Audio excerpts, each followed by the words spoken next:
take off, take flight with you. Yeah, we never fly, but we're flying. Hi, folks. Welcome back to Take Flight Podcast. This is episode 142, and this is part of our solo takeaway episodes, where one of the hosts of Take Flight Podcast walks you through a topic that they're interested in. This week's episode will be hosted by myself, OLU OKUNOLA. On this week's episode, I want to replicate an episode that was done by one of the hosts of Take Flight Podcasts, Pabilo, episode 133, where he celebrated an enormous achievement, his 10 years anniversary at his workplace. So I reached a similar milestone, celebrated my 10 years anniversary at the company in which I work for. Like Pabilo mentioned, this is a massive achievement. Nowadays, most people don't stay in the same organization, let alone 5 years. So to get to such a massive milestone as 10 years is a great achievement. So I wanted to spend the time to walk you through my journey, my lessons learned, and if you stay to the end, what I would do or what I would have done differently. Let's start with my journey. I'm going to break this down into 3 sections: how I got the job, my leadership program, and returning back to the organization. So starting off with how I got the job. So I got the job through an internship. I didn't know much about the company. Um, did a little bit of research. I went for the interview, and thankfully, I got the job. During that first year or year internship, I just was relentless in terms of putting myself out there and trying new things. I still remember day one. I hadn't received my laptop, and my manager came over to me and said, "I would like you to present on the global meeting." I did not know what I was talking about. I didn't know anything about the topic. I sat down and wrote everything I was going to say and read it as fast as possible. Now, it was probably my worst presentation. I'm sure the majority of people on that call did not understand a word that I was saying. But that showed my manager and showed the team that I would never be afraid to put myself up to do anything or learn something new, even if it meant that I would fail, because the experience was more important than my fear of failure. So, anyways, did that internship for a year, applied myself, took risk, said yes to every experience, and thankfully, after that year internship, I was offered a full-time job at the organization. As long as I went back to university, got the grades that I needed, I had a job when I was finished, which is not common. The majority of people will go back to university whilst they're finishing their final year, they'll be applying for jobs. I went back knowing that I already had the company that I was going to work for. Fast forward to the second stage of this story. So, my leadership program. After graduating, I joined a company. And for the first 5 years, I was on a graduate slash leadership program. Now, what this meant was that for the first 5 years, I was traveling and moving to different organizations and different parts of the company all over the world.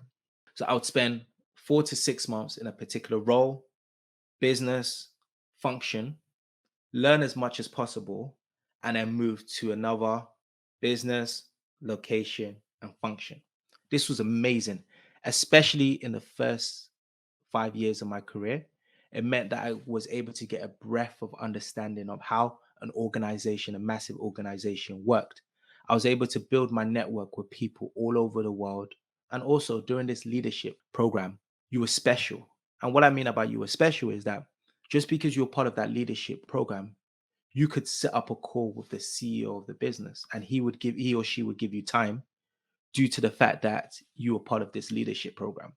So you can imagine the amount of exposure, the amount of lessons learned, the amount of uncomfortable situations you were put into, which in fact allowed you to grow tremendously. After that, I made the decision to move back into the organization. Now, this was a tough time in my career because for the first 5 years, sort of my career was navigated through the organization. They selected the business, the location, the team in which I was working for. The next 5 years, it was now my chance or my responsibility to select where I would go to. So during that 5 years, or during the last 5 years, I've worked in around 3 to 4 different roles. The first thing I said to myself was, it was more important for me to be in an HQ role. The reason it was more important for me to be in an HQ role was one, exposure. You got exposure to the CEO, the CFO, and you also were able to get exposure with all the different businesses that reported up to HQ. So consciously, I moved to an HQ role, knowing that it would allow me to network so that when it was time for me to move to my next role, I would have a large group of network and people that I could reach out to. During the last 4 or 5 years, I've worked in multiple roles such as finance manager to strategy in terms of a capital allocation leader to my current role now, which is a CFO of a business. So that's my journey. 10 years, multiple locations, multiple roles. Now, time to reflect. What were some of the themes and things that went well? And like I said, if you stay to the end, the things that I would have changed. The first thing is in your early years and the early stage of your career, it is important to try new things. I will lie to you now if I said I didn't fail. I had moments where I crashed and burned, literally, where I had made mistakes, but it's okay to make mistakes, especially in the early stage of your career. Whenever I think about mistakes, I think it as you trying new things, right? And even if you were to fail in those particular tasks, you're able to learn so much more. So, in the early stage of your career, it's important to try everything and make mistakes early. Second thing is move often.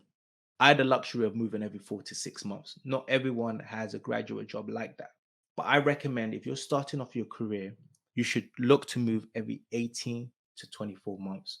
It's important to get a breadth of understanding of how an organization works, especially in the industry in which and the function in which I work, finance. There's so many different roles within finance that you can do, from tax to strategic to reporting. So it's so important, and it'll make you a better employee in wherever you decide to settle and specialize in, if you have a breadth of understanding of how different functions and different things operate within that organization. So another reflection is that it is important to move often early in your career. So the third thing that I reflected on was how important your network is.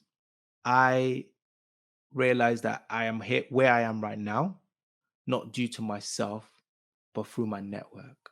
The people that mentored me, the people that challenged me, and the people that supported me through this journey.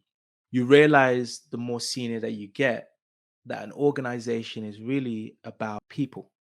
You want to know when you're recruiting or when you're working with someone, that that is someone that you get along with, that will challenge you, that's always got the best intentions for you and the organization.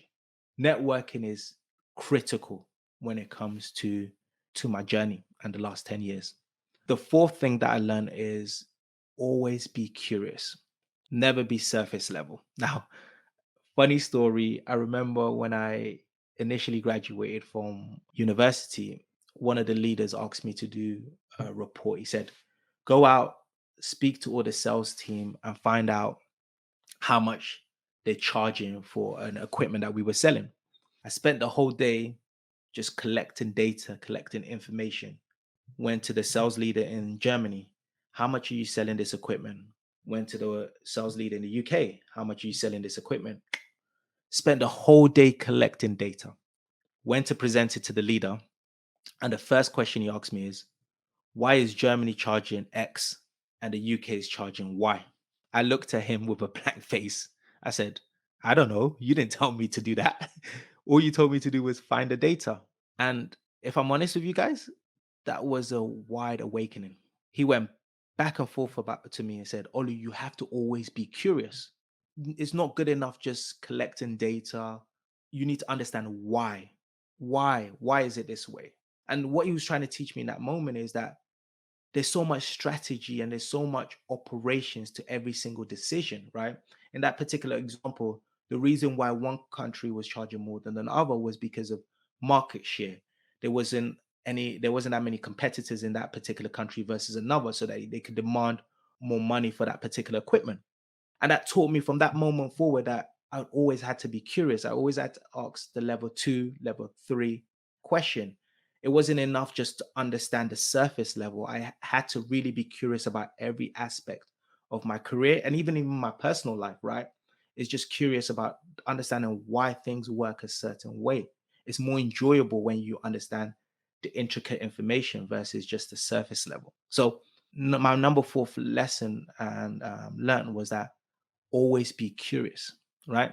So, and then the final point, number 5, is your day job is not enough. So, if you know myself, outside of just being a CFO, I do multiple things. I've got this podcast, I have a property business. And the reason why I do those things is it allows me to come to work as my true and authentic self. The reason is because, one, I'm not coming to work just for the salary. I make enough from my property business to really cover the money that I make from my workplace. So I'm not there being tied to a desk just due to financial reasons. I'm there because there's an exchange, right? They get my time, I get the experience, the skills, and the development needed, right? So that I can apply that in my day job, but also in the other businesses and other things that I do outside of work. So thank you for staying to the end of the episode. So, like I said in the beginning, I want to discuss what I could have done better and my greatest achievement. In terms of what I could have done better, it's around external qualification. I spent most of the 10 years very internal focus. So, what I mean about that is I did my leadership program, I did finance qualifications, company specific, but I didn't spend enough time in terms of external qualifications. If that's my accounting qualifications, if that's an MBA, or even external training such as presenting, public speaking, etc. I think one of my advice for the listeners who are starting off their career is have a balance of internal qualification and also external qualifications.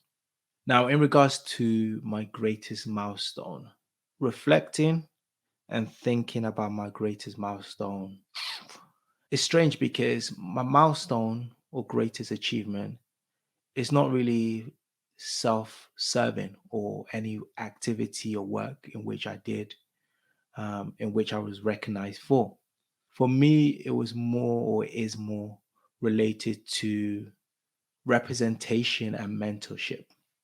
So, what I mean about that is, especially with my new role, the time and the effort I spend with Black employees, with mentoring people that are starting off their career, showing people a person of color in leadership within the organization, always taking the time to talk to someone about their journey, lessons learned, things they should apply, which even in my current role as a CFO, where decisions I make impact the employees and diversity, inclusion, that is really where my biggest milestone and what I want to continue spending the rest of my time in the organization is, like, the door's been open for myself. So how do I open the door for other people?